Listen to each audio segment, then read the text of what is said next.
So class 12 का second chapter है electrochemistry. तो इस चैप्टर में सबसे पहले हम पढ़ेंगे कि डेफिनेशन इलेक्ट्रोकेमिस्ट्री क्या है।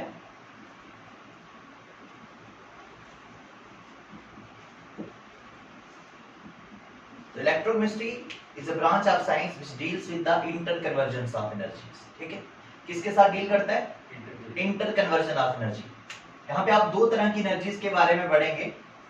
वन मतलब दो तरह के सेल्स आप लोग यहाँ पे डिस्कस करोगे। मतलब वन इज इलेक्ट्रोलिटिक सेल, पहले मैं सेल्स की बात करूंगा। One is electrolytic cells and second electrochemical sales.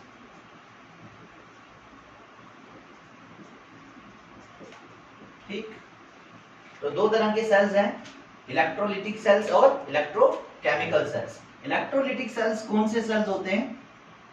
जिसमें हम बाहर से इलेक्ट्रिसिटी देते हैं और केमिकल प्रोड्यूस होते हैं। मतलब इसमें आपकी इलेक्ट्रिकल एनर्जी केमिकल एनर्जी में कन्वर्ट होगी। समझ में आया? इलेक्ट्रिकल एनर्जी किसमें कन्वर्ट होगी? Chemical energy. और इलेक्ट्रोकेमिकल सेल्स क्या होते हैं? जिसमें हम बाहर से इलेक्ट्रिसिटी नहीं देते, उसमें खुद प्रोड्यूस होती है। तो इसमें केमिकल से इलेक्ट्रिसिटी मिलती है। केमिकल एनर्जी जो है वो कन्वर्ट होती है इलेक्ट्रिकल एनर्जी में। समझ में आया? तो क्या होती है इलेक्ट्रोलिटिक सेल्स? ऐसे सेल्स जिनमें इलेक्ट्रिकल एनर्जी केमिकल एनर्जी में कन्वर्ट होती है, और इलेक्ट्रोकेमिकल सेल्स जिसमें केमिकल एनर्जी इलेक्ट्रिकल। तो प्रैक्टिकली है क्या ये? Interconversion of energy sir. तो ये हम इस चैप्टर में डिस्कस करेंगे। सबसे पहले मैं आपको इलेक्ट्रोलिटिक टाइप ऑफ सेल्स बताऊंगा, इलेक्ट्रोलिटिक सेल्स क्या होते हैं। ठीक है बच्चे? इलेक्ट्रोलिटिक सेल्स मींस जिनमें होगी इलेक्ट्रोलिसिस। अब ये इलेक्ट्रोलिसिस क्या होती है और कौन सी चीजें यहाँ पे यूज होती हैं वो आप लोगों ने पढ़ना है। ठीक है, तो इलेक्ट्रोलिसिस जब हम करते हैं तो हमें क्या क्या चाहिए होता है? सबसे पहले हमें चाहिए होते हैं इलेक्ट्रोड्स। क्या चाहिए होते हैं? इलेक्ट्रोड्स। ये दो इलेक्ट्रोड्स यूज होंगे, एक के ऊपर पॉजिटिव चार्ज होगा और एक के ऊपर नेगेटिव चार्ज होगा। दूसरा यूज होंगे इलेक्ट्रोलाइट। इलेक्ट्रोलाइट एक ऐसा सोल्यूशन होगा जिसमें जब करंट पास करेंगे, क्योंकि इलेक्ट्रोलिटिक सेल में हम बाहर से करंट देते हैं ना, तो जैसे ही हम करंट पास करेंगे तो इलेक्ट्रोलाइट आयंस में डिसोसिएट हो जाता है। ठीक है, तो ये एक ऐसा सब्सटेंस है जो आयंस में डिसोसिएट हो जाता है। कब? जब हम इसमें क्या पास करते हैं? इलेक्ट्रिसिटी। इसको या तो हम एक्वस स्टेट में लेंगे, मतलब या तो इसमें पानी डालेंगे, और या तो इसको मोल्टन स्टेट में लेंगे, पिघली हुई स्टेट में लेंगे। जैसे NaCl ले लें कभी, तो NaCl तीन तरह से एग्जिस्ट करेगा। एक तो सॉलिड में करंट फ्लो नहीं करेगी क्योंकि उसमें आयंस नहीं बनेंगे। तो NaCl को या तो मोल्टन फॉर्म में ले लो, पिघली हुई फॉर्म ले लो, फ्यूज फॉर्म ले लो, या तो उसकी एक्वस फॉर्म ले लो, पानी डाल दो उसमें, तो वो आयंस में डिसोसिएट हो जाएगा। तो इलेक्ट्रोड्स और इलेक्ट्रोलाइट दो चीजें चाहिए। और तीसरा आपको चाहिए एक इलेक्ट्रोलिटिक टैंक जिसके अंदर आपने इलेक्ट्रोलिसिस करवानी है। और फोर्थ चाहिए आपको बैटरी, क्योंकि बाहर से आपको क्या प्रोवाइड करनी पड़ती है? करंट प्रोवाइड करनी पड़ती है। चलो अब मैं इसकी एक एग्जांपल लेता हूं। ठीक है, इलेक्ट्रोलिटिक टाइप ऑफ सेल की एक एग्जांपल देखेंगे। Electrolysis of NaCl। लेकिन कौन सा NaCl? मोल्टन को समझते हो ना क्या होता है? मैंने किया हुआ। तो इसके लिए हम क्या करेंगे, ध्यान देना। एक सेल लेंगे, ठीक, और इस सेल में हम दो इलेक्ट्रोड्स डाल देंगे। मेटेलिक इलेक्ट्रोड दो हमने कोई भी डाल दिए इसमें ऐसे, और बाहर से इनको बैटरी के साथ कनेक्ट कर दिया ऐसे करके। क्योंकि ये नेगेटिव है तो ये नेगेटिव चार्ज आ जाएगा और ये पॉजिटिव चार्ज आ जाएगा। अब हम इसके अंदर क्या डाल देंगे? इलेक्ट्रोलाइट। वो क्या है हमारा? NaCl। ठीक है ना, NaCl हमने इसमें डाल दिया, मतलब पूरे में। समझ लीजिए इसमें क्या प्रेजेंट है? NaCl मेल्ट फॉर्म है। जब करंट पास होगी तो ये आयंस में डिसोसिएट हो जाएगा। इसका मतलब इसके अंदर आपके Na पॉजिटिव और Cl negative, Na positive Cl negative, ये आयंस बन जाएंगे। अब इसमें होगी बेटे रिएक्शन जो आपको समझनी है। वो क्या है? NaCl जो आपने लिया था मोल्टन फॉर्म में, जैसे ही उसमें करंट पास की, मतलब उसकी आपने इलेक्ट्रोलिसिस की, तो ये बन गया Na पॉजिटिव और Cl नेगेटिव। क्या बन गया? डिसोसिएट हो गया। अब ना किसी भी सेल में दो रिएक्शंस होती हैं, एक एनोड पे, एट एनोड, बट एनोड पे हमेशा ऑक्सीडेशन होती है। ऑक्सीडेशन का मतलब होता है लॉस ऑफ इलेक्ट्रॉन। इसका मतलब एनोड पे जो भी आएगा वो पहले इलेक्ट्रॉन लॉस करेगा। सर मैं लॉस ऑफ इलेक्ट्रॉन होगी एनोड पे। एक होता है कैथोड पे, एट कैथोड। तो कैथोड पर हमेशा रिडक्शन होती है, और रिडक्शन का मतलब होता है गेन ऑफ इलेक्ट्रॉन। मैंने आपको 11th में बताया था इसको याद रखने का तरीका, लियो एंड GER। लियो और टाइगर, कोई टाइगर है जिसका नाम है लियो और वो घीर के जंगलों में रहता है। LEO का मतलब क्या है? Loss of electron is oxidation and gain of electron is reduction. समझ में लगा? और CR भी याद रखना, CR क्या होता है? क्लास रिप्रेजेंटेटिव मॉनिटर है। CR क्या है? कि कैथोड पे रिडक्शन होगी, और AO एनोड पे ऑक्सीडेशन होगी। समझ में लगा? Loss of electron is oxidation and oxidation always takes place at anode. Gain of electron is reduction and reduction always takes place at cathode. समझ में आ गया ना? तो अभी ये रिएक्शंस इसमें होनी है यहां पर। ठीक, देखो कैसे होगी। पहले मैं यहां पे लिख रहा हूं एट एनोड।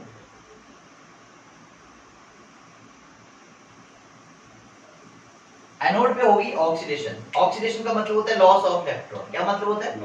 अब लॉस वही करेगा जिसके पास इलेक्ट्रॉन होंगे। तो इसमें से और इसमें से किसके पास इलेक्ट्रॉन है? क्लोरीन। तो क्लोरीन इलेक्ट्रॉन लॉस करेगा। तो Cl negative gives us Cl plus electron. ऐसा हो गया, उसने अपना इलेक्ट्रॉन क्या कर दिया? लॉस। अगर ये दो होते तो ये दो बनते और दो इलेक्ट्रॉन लॉस होते, तो Cl और Cl मिलके Cl2 बना देंगे। इसका मतलब जब हम मोल्टन NaCl की इलेक्ट्रोलिसिस करते हैं तो एनोड पे हमारे पास क्लोरीन गैस लिबरेट होती है। समझ में लगा? अब बताओ कैथोड पे क्या होगा बेटे? At cathode. तो कौन गेन करेगा? कौन गेन करेगा? Na। तो 2 टाइम्स Na ले लिया, उसने दो इलेक्ट्रॉन क्या कर दिए? गेन। जो इसने लॉस किए वही इसने गेन किए, क्योंकि ऑक्सीडेशन और रिडक्शन एक साथ चलती है। तो 2 times Na positive plus 2 electron gives us sodium solid 2 times. तो इसका मतलब है कैथोड पे आपके पास सोडियम मेटल बना और एनोड में आपके पास क्लोरीन गैस बनी। समझ में लगा? तो प्रैक्टिकली आपने किया क्या इस सेल में? बाहर से क्या अप्लाई की? करंट। और आपके पास सॉल्यूशन में क्या बना? केमिकल्स। एक तो सोडियम बना, एक क्लोरीन बनी। समझ में लगा? तो प्रैक्टिकली इसमें हुआ क्या? इलेक्ट्रिकल एनर्जी केमिकल एनर्जी में कन्वर्ट हो रही है। These type of cells are known as electrolytic cells. Okay? अब एक साइंटिस्ट था जिसका नाम था फैराडे। क्या नाम था? फैराडे। उसने ये बताया, अब हम बाहर से करंट तो डाल रहे हैं और हमारे पास सबस्टेंस भी बन रहा है। देखो मैं आपके ऊपर एक एग्जांपल देता हूँ। मैं आपको पढ़ा तो रहा हूँ और आपको समझ भी आ रहा है, ठीक है ना? लेकिन मेरे कितने पढ़ाने पे कितना समझ आप लोगों को आएगा? तो जितना मैं ज्यादा अच्छे से पढ़ाऊंगा उतना आपको ज्यादा समझ में आएगा। बात तो ये डायरेक्टली प्रोपोर्शनल वाला रिलेशन हो गया ना, कि आपको जितना ज्यादा समझ आएगा उतना मैं ज्यादा अच्छे से पढ़ा रहा हूँ। तो इसका मतलब यहाँ पे जो अमाउंट बन रहा है, ये सबस्टेंस जो केमिकल्स जो बन रहे हैं, इनका बनना भी इसी करंट पे डिपेंड करता है। तो जितनी ज्यादा आप बाहर से चार्ज पास करोगे इस इलेक्ट्रोलाइटिक सॉल्यूशन में, उतने ही सबस्टेंस इसके अंदर ज्यादा बनेंगे। समझ में लगा? और इस चीज को बहुत अच्छे से समझाया एक साइंटिस्ट ने जिसका नाम था फैराडेस। ओके? और ये 2 लॉज थे फैराडेस के और बहुत ही इंपॉर्टेंट है। अभी हम वही डिस्कस करेंगे। पहले आप इसको नोट कर लो।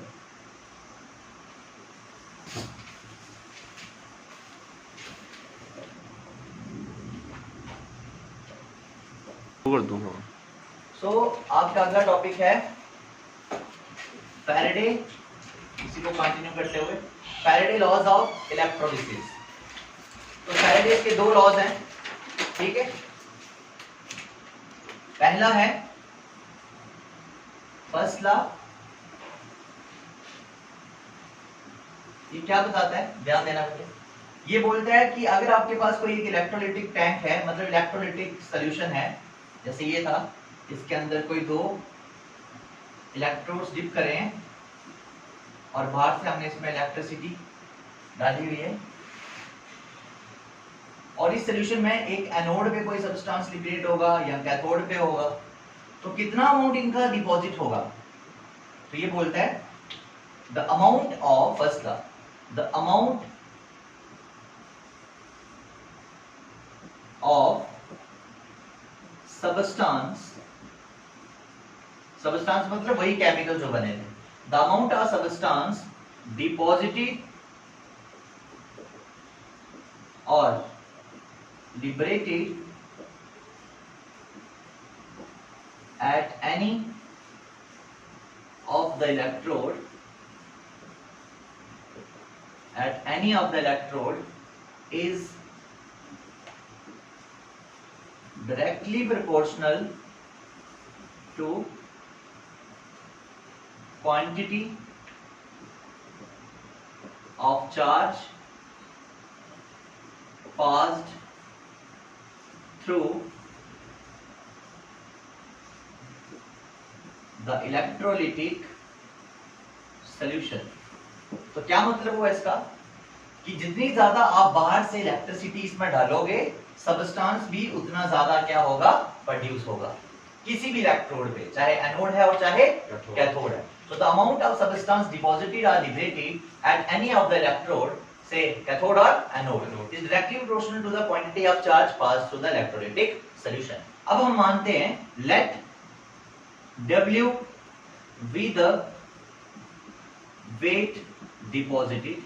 अगर हम ये मान लें कि वेट कितना डिपॉजिट हुआ, W, when Q amount of charge is passed, जब हमने कितना चार्ज पास करा, Q अमाउंट, देन अगर हम लॉ के अकॉर्डिंग बात करें, then W is directly proportional to Q। सही है, W is the weight deposited and directly proportional to the charge, but Q is equals to I into T। Charge जो होता है वो किसके बराबर होता है, करंट इनटू टाइम। तो ये क्या हो जाएगा, W is directly proportional to I into T। Okay, directly proportional का साइन जब हम हटाएंगे तो W is equals to Z into I into T। W is equals to ZIT। Z is a constant of proportionality which is known as, this is your equation number first। Sir I क्या है? Current, और T is the time, यहाँ लिख देते हैं। I यहाँ पे है करंट और इसके यूनिट आपने लेने हैं ampere. T is the time here, जिसके यूनिट आपने लेने सेकंड। ठीक है ना, अब ये हो गया आपके पास फर्स्ट इक्वेशन। यहाँ पे Z क्या है बेटे, Z is known as electrochemical, क्या बोलते हैं इसको, इलेक्ट्रोकेमिकल इक्विवेलेंट। Z क्या है, इलेक्ट्रोकेमिकल इक्विवेलेंट। अब जरा ध्यान से देखना, मैं अभी एक नेक्स्ट लाइन में क्या बोलने वाला हूं बेटे। अगर यहां पे if I is equals to 1 ampere, अगर करंट हम 1 एम्पियर की रख दें, okay, and T is equals to 1 second, time कितना रख दें, 1 सेकेंड का। मतलब अगर आप इस सॉल्यूशन में कितनी करंट पास कर रहे हो, 1 एम्पियर की, और टाइम कितना ले रहे हो, 1 सेकेंड का, तो उस समय जो वेट डिपॉजिट होगा वही Z होगा, क्योंकि I भी 1 है और T भी 1 है, तो ये तो पूरा 1 हो जाएगा। तो उस समय W जो है Z के बराबर होगा। इसका मतलब इलेक्ट्रोकेमिकल इक्विवेलेंट भी वेट ही होता है, लेकिन ये कौन से टाइम पे वेट डिपॉजिट होता है। मैं अगर आपको बोलूं कि आपके पास एक इलेक्ट्रोलाइटिक सॉल्यूशन है, उसमें आप 1 एम्पियर की करंट को 1 सेकंड के लिए पास कर दीजिए, तो बताओ कितना वेट डिपॉजिट होगा। तो आप बोलेंगे इलेक्ट्रोकेमिकल इक्विवेलेंट के बराबर। इसका मतलब इलेक्ट्रोकेमिकल इक्विवेलेंट भी वेट ही होता है, लेकिन वो कब डिपॉजिट होता है, जब हम 1 एम्पियर की करंट को 1 सेकंड के लिए पास कराते हैं। और 1 एम्पियर की करंट जब किसी सर्किट में 1 सेकंड के लिए पास होती है तो उसको 1 कूलम की करंट बोलते हैं। कितना बोलते हैं, 1 कूलम करंट। समझ में लगा। 1 कूलम चार्ज होता है, वो करंट नहीं चार्ज होता है। समझ में लगा? क्योंकि I इंटू टी क्यू था ना, यस सर। करंट तो सिर्फ I ही है। तो क्या बोलेंगे Z, इस कंडीशन पे Z की डेफिनेशन क्या आएगी? Electrochemical equivalent is the mass deposited when 1 ampere of current is passed for 1 second. तो इसकी वैल्यू होती है वही इसकी बेटे, Z की। हाँ बेटे Z की वैल्यू तो होगी होगी, ठीक है ना, मगर इलेक्ट्रोकेमिकल इक्विवेलेंट वेट है और वो हर सब्सटेंस के लिए अलग अलग डिपॉजिट होगा। बात समझ में लग रही है ना? Z की वैल्यू कोई कांस्टेंट नहीं है, मतलब कि पर्टिकुलर सब्सटेंस के लिए तो कांस्टेंट होगी, लेकिन अलग अलग सब्सटेंस के लिए वेरी करेगा। 1 ampere of current is passed for 1 second, और ये कितना होता है? 1 कूलम। क्लियर हो गया? अब यहाँ पे मैं एक और आपको इंपॉर्टेंट पॉइंट बता रहा हूँ, ये तो समझ में आ गई, ये पहला लॉ था। यहाँ पे एक और चीज मैं आपको बता रहा हूँ, आपको पूछा जाता है what is the charge, Q की वैल्यू निकालनी है, what is the charge on 1 mole electron. 1 mole electrons का चार्ज कितना होता है? ठीक है, तो बहुत सिंपल है, मैं बोलता हूँ 10 पेन की कॉस्ट कितनी है, तो कैसे पता चलेगा? 10 पेन की कॉस्ट कितनी है? उसमें से आपको 1 पेन की कॉस्ट पता होनी चाहिए, मल्टीप्लाई कर देंगे 10 से। मैं बोल रहा हूँ 1 मोल इलेक्ट्रॉन का चार्ज कितना होगा, तो 1 इलेक्ट्रॉन का चार्ज अगर हमको पता होगा तो 1 मोल से मल्टीप्लाई कर देंगे। तो कितना होता है 1 मोल इलेक्ट्रॉन का चार्ज? 1 मोल होता है 6.022 into 10 raised to power 23 into 1.6 into 10 raised to power minus 19 coulomb, ये 1 इलेक्ट्रॉन का चार्ज होता है। समझ में लग गया? तो जब हम इसको मल्टीप्लाई करते हैं ना, तो नियरली ये वैल्यू पता कितनी आती है? 96500। कितनी आती है? प्रैक्टिकली ये इससे थोड़ी कम होती है, मैंने राउंड ऑफ करके इतना लिखा है क्योंकि न्यूमेरिकल में यही वैल्यू यूज होती है। 96500 कूलम। कितना? 96500 कूलम। और इतनी बड़े चार्ज को हम सीधा 1 फैराडे बोलते हैं। 1 Faraday, Faraday is the Faraday constant, जो ये फैराडे हमारे पास लॉ है उसी का नाम लगा हुआ है 1 फैराडे। अब मैं यहाँ पे आपको 2 तरह के चार्ज बताए, बताओ 1 कूलम चार्ज कितना होता है? जल्दी बोलना, 1 कूलम चार्ज कितना चार्ज होता है? 1 कूलम चार्ज कितना चार्ज होता है? तो आप बोलोगे जब 1 एम्पियर की करंट को 1 सेकंड के लिए पास किया जाए तो उस समय जो Q होता है उसको 1 कूलम बोलते हैं, यही है। फिर मैं बोलता हूँ 96500 कूलम कितना चार्ज होता है, तो आप क्या बोलोगे? ये 1 मोल इलेक्ट्रॉन का चार्ज, ठीक है। फिर मैं बोलता हूँ 1 फैराडे क्या होता है, तो आप बोलोगे 1 फैराडे 96500 कूलम के बराबर होता है। समझ में आया? तो ये था आपका फैराडे का पहला लॉ, अच्छी से समझ में आ गया? पक्का? ठीक है, तो सिंपल है कि कितना चार्ज आप पास करोगे कितना मास डिपॉजिट होगा, उतना ही मास डिपॉजिट होगा जितना आप करंट पास करोगे, चार्ज पास करोगे। ज्यादा चार्ज पास करते जाओगे तो ज्यादा मास प्रोड्यूस होता जाएगा। समझ में लग गया? ओके, नोट कर लो। कोई डाउट?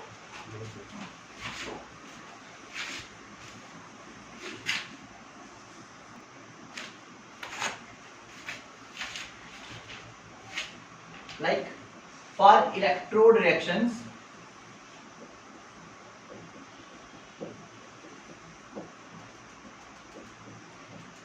जैसे बेटे ध्यान देना, आपके पास रिएक्शन है Mg2 positive plus 2 electron gives us Mg। Mg2 positive था, 2 इलेक्ट्रॉन मिलके न्यूट्रल हो गया। Al3 पॉजिटिव था, उसको 3 इलेक्ट्रॉन मिल गए, तो इसने नॉर्मल Al बना दिया। अब अगर आपको कभी पूछा जाएगा बताओ जब Mg से Mg2 पॉजिटिव है कितने मोल्स हैं? 1 मोल है ना, और ये भी कितने मोल्स हैं? तो 1 मोल ऑफ Mg2 पॉजिटिव को कितने मोल इलेक्ट्रॉन्स के चाहिए ताकि वो Mg बन जाए? कितना चार्ज चाहिए, मतलब Mg2 पॉजिटिव को कितना चार्ज चाहिए कि वो न्यूट्रल Mg बन जाए? तो सिंपली आपको यहाँ पे सिर्फ इलेक्ट्रॉन्स देखने हैं, कितने इलेक्ट्रॉन्स हैं इसमें? पहली वाली रिएक्शन में कितने इलेक्ट्रॉन्स हैं? 2। तो आप बोलोगे यहाँ पे 2 फैराडे चार्ज चाहिए। कितना चार्ज चाहिए? 2 फैराडे चार्ज। 2 फैराडे चार्ज कितना होता है? 96500 इंटू 2 कूलम्स का चार्ज चाहिए। समय लगा। उस तरह से यहाँ पे 3 कूलम्स का चार्ज, 3 फैराडे का चार्ज चाहिए, है ना? मतलब 3 इंटू 96500 कूलम का चार्ज चाहिए। समझ में आया? अब अगर मैं आपको बोलूं कि आपने Al से Al3 पॉजिटिव बनाना है। क्या बनाना है? Al से 3 पॉजिटिव बनाना है। तो बताओ सर्किट में कितने मोल चार्ज, कितने फैराडे का चार्ज घूमना पड़ेगा? सर Al को क्या बनाना है? Al को Al3 पॉजिटिव बनाना है तो हमें सर्किट में कितना चार्ज घुमाना पड़ेगा? मतलब उस इलेक्ट्रोलाइटिक सेल में कितना चार्ज देना पड़ेगा? तो कितना चार्ज आया इस पे? 3 पॉजिटिव ना, तो मतलब 3 इलेक्ट्रॉन लॉस होंगे ना। 3 इलेक्ट्रॉन का मतलब 3 फैराडे चार्ज। सिंपल, क्लियर है? अगर आपका Fe पॉजिटिव से 2 पॉजिटिव से Fe3 पॉजिटिव बनता है तो उस टाइम पे एक इलेक्ट्रॉन इधर होगा, तो मतलब 1 फैराडे चार्ज। क्लियर हो गया ना? तो इस तरह से आप पता लगा सकते हो कि कितना चार्ज आपको रिएक्शन में चाहिए। अभी हम करेंगे एक न्यूमेरिकल। ओके, फैराडे के फर्स्ट लॉ का एक क्वेश्चन करेंगे। मैं यहाँ पे बोर्ड पे लिख देता हूँ।